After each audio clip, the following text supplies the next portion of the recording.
Huntington's disease is a genetic, neurodegenerative, and ultimately fatal disease with devastating impact on individuals and entire families. Huntington's causes problems with a person's ability to think, behave, and move.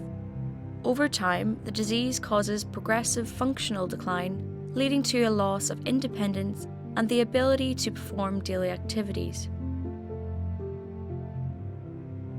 Huntington's typically strikes a person in the prime of their life, between the ages of 30 and 50, although symptoms may appear earlier or later.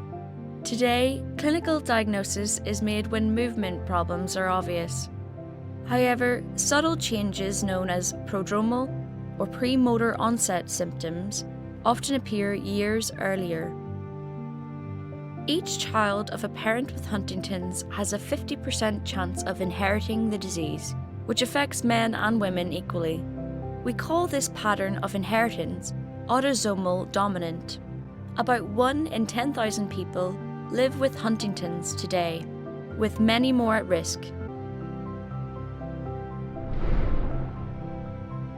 Everyone has 2 copies of the Huntington gene, which contains a section of repeated genetic letters known as CAG repeats. The Huntington protein is produced throughout the body, and although the normal function is not yet fully understood, it is thought to be involved in many biological functions, including the development of the nervous system.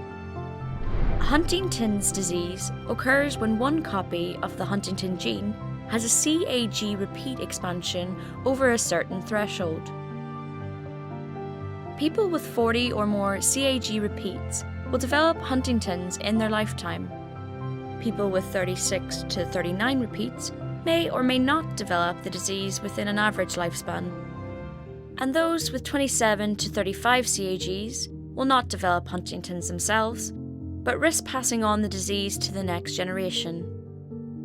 The Huntington gene carries instructions to make the Huntington protein.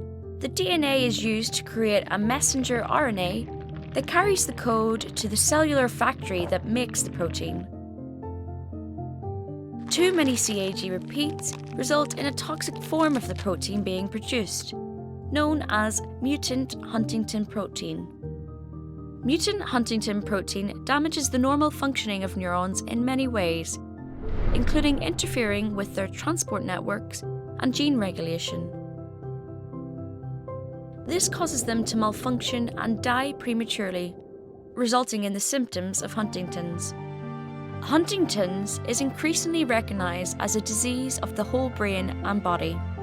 Areas of the brain responsible for cognition, personality, and movement are particularly affected, leading to the classic triad of symptoms in Huntington's disease.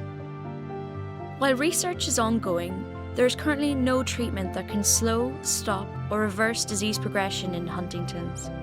The goals of current disease management focus on providing symptom relief, maximizing function, and optimizing quality of life.